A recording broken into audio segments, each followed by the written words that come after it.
Doctor Wilman Terán Carrillo, presidente del Consejo de la Judicatura, magíster en Derechos Humanos, magíster en Derecho Penal y Criminología. Dentro de su carrera profesional se destaca juez de la Corte Nacional de Justicia, presidente de la Sala Especializada de la Familia, Niñez y Adolescencia, juez en la provincia de Los Ríos.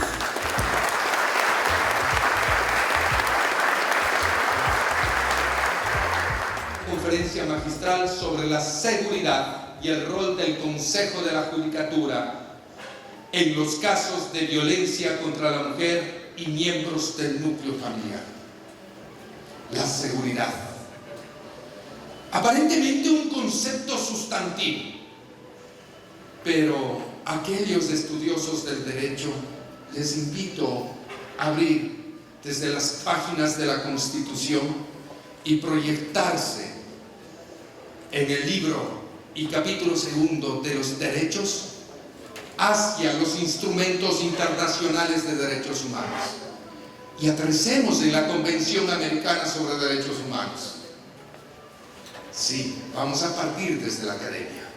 Artículo 7.1. Un innegable derecho. El derecho a la libertad y a la seguridad personales. Implica entonces que eso llamado seguridad no constituye solamente un elemento sustantivo, sino que es impregnante, inmanente, constituye un derecho innegable de cada ser humano. La seguridad personales, cuando plurifica a la individualidad seguridad, se desprende una serie de ramas que se desarrollan en nuestra Carta Fundamental. Ya lo conocemos como seguridad social, como seguridad individual, le conocemos como seguridad colectiva, seguridad ciudadana, en fin. Pero al ser entonces un inmanente derecho, ¿qué implica su concepto? Exactamente eso, estar exentos de todo riesgo, de todo factor que pueda llegar a desmerecer o denigrar un elemento de dignidad o integridad humana, aquello que pueda desmerecer la presencia misma de un ser humano. Dicho esto, entonces la seguridad es el globo entero, pues cada ser humano es como si lo comparásemos con un recipiente transistor que emana y difunde una presencia. Cada ser humano difunde su presencia con el derecho a la vida, el derecho a la dignidad, a la igualdad, en fin. Cada uno de esos derechos interactúan desde una malla invisible denominada seguridad. Pero esta malla de seguridad sería solamente poesía si solo se encuentra garantizada en la Carta Fundamental. Los derechos se viabilizan a través de otros factores. Y allí que el servidor público ha de entender y comprender de forma clara que una cosa es el principio, aquel que sustenta un fundamento. Otro es el derecho, lo que no se puede negar. Pero estos dos factores son nada sin un tercer elemento que se denomina garantía. La garantía es el vehículo ideal que blinda y hace materializar estos conceptos filosóficos. Al hojear la Constitución, ustedes encontrarán entonces que hay principios, derechos y garantías. Y esas garantías tienen una clasificación, empezando por las garantías normativas, políticas públicas, servicios públicos. Otras son las garantías jurisdiccionales, garantías normativas. Ergo quiere decir que todo órgano con capacidad de dictar una norma tiene que enfocarse que al momento de redactarla esté siempre dándole una lectura pro ser humano, es decir, el sentido de efectividad de los derechos.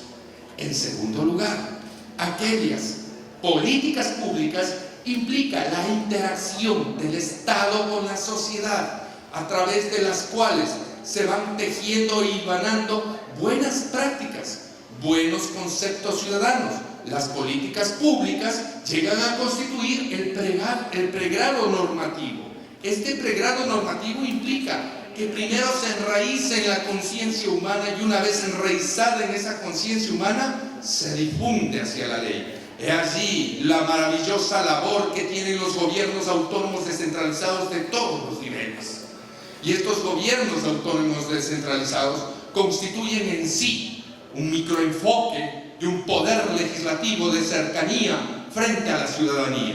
Allí donde se tejen entonces esas buenas prácticas, las políticas públicas, los modos, los adecuados comportamientos éticos sociales y los servicios públicos. Los servicios públicos desbordan aquellas necesidades básicas. Es decir, que los servicios públicos no solamente constituyen la luz, el agua, el alcantarillado. Los servicios públicos se entrelazan entre las funciones del Estado.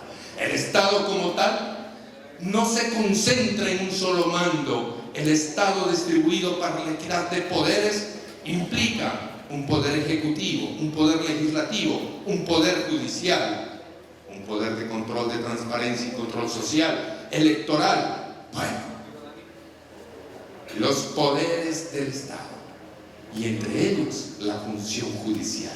La función judicial constituye en sí un servicio público a la ciudadanía, básico, que se brinda. ¿Dónde se conceptualiza esto? Dentro del Código Orgánico de la Función Judicial. Y si es un servicio público, radica en que esta entidad, este poder del Estado, tiene la obligación de generar y procrear políticas públicas, para lo cual necesita interactuar desde el ámbito administrativo, sus servidores jurisdiccionales, fiscales, defensoría pública e incluso la abogacía en el libre ejercicio con la academia, conociendo y comprendiendo también las necesidades de las fuerzas vivas implicadas en temas de la verdadera accesibilidad a la justicia.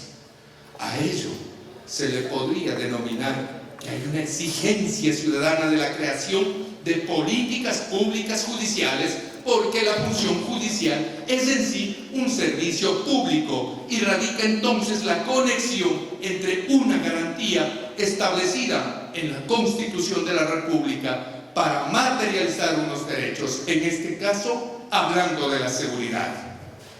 Pero radica un tema de interés mayor, más incandescente: la violencia contra la mujer y miembros del núcleo familiar.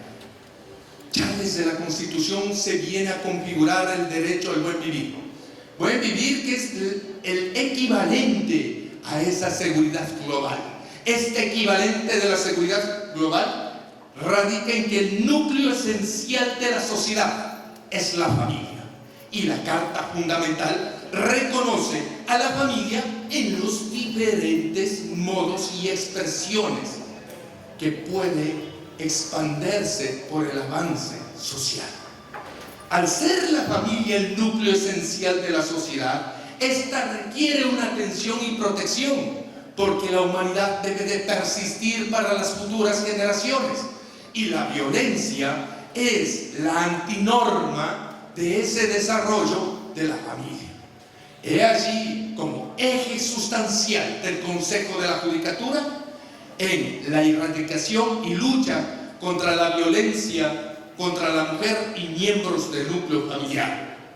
Este es un eje esencial en el que se encuentra comprometido el Consejo de la Judicatura, y dentro de ese eje opera a través de unidades especializadas encargadas de la lucha contra la violencia a la mujer y miembros del núcleo familiar. No solamente las unidades judiciales, también la Fiscalía también aporta la Defensoría Pública, también aporta la sociedad civil a través de los grupos temáticos encargados de aglutinar las exigencias y demandas de víctimas de estos graves casos.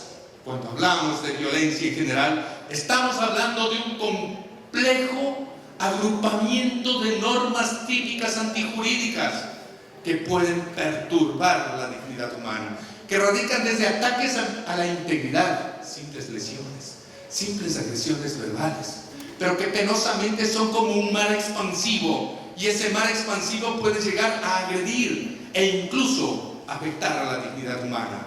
Un no rotundo contra el femicidio, un no rotundo contra el ultraje hacia la mujer, un no rotundo contra la degeneración misma de la familia, ya que la violencia es paridora de los más grandes males sociales.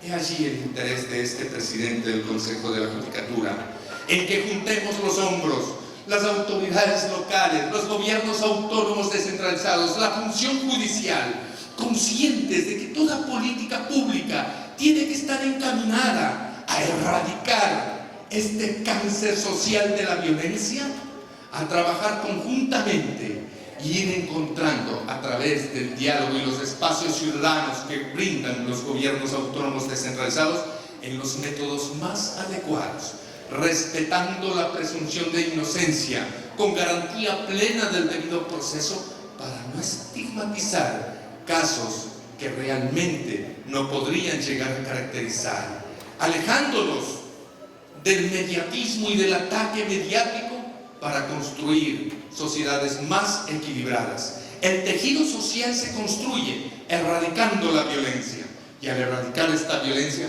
tendremos cada vez ciudades más seguras, y al tener ciudades más seguras, la confianza ciudadana en el sistema de justicia crecerá. A ustedes entonces dejo la siguiente interrogante: a través de estas políticas públicas, a través del diálogo activo entre los gobiernos autónomos descentralizados, el sistema de justicia y la ciudadanía, ¿podremos encontrar mejores días para nuestros hijos? Seguro que sí, seguro estoy de aquello. Damas y caballeros, señores alcaldes, señoras alcaldes, señor prefecto, muchas gracias por haberme escuchado.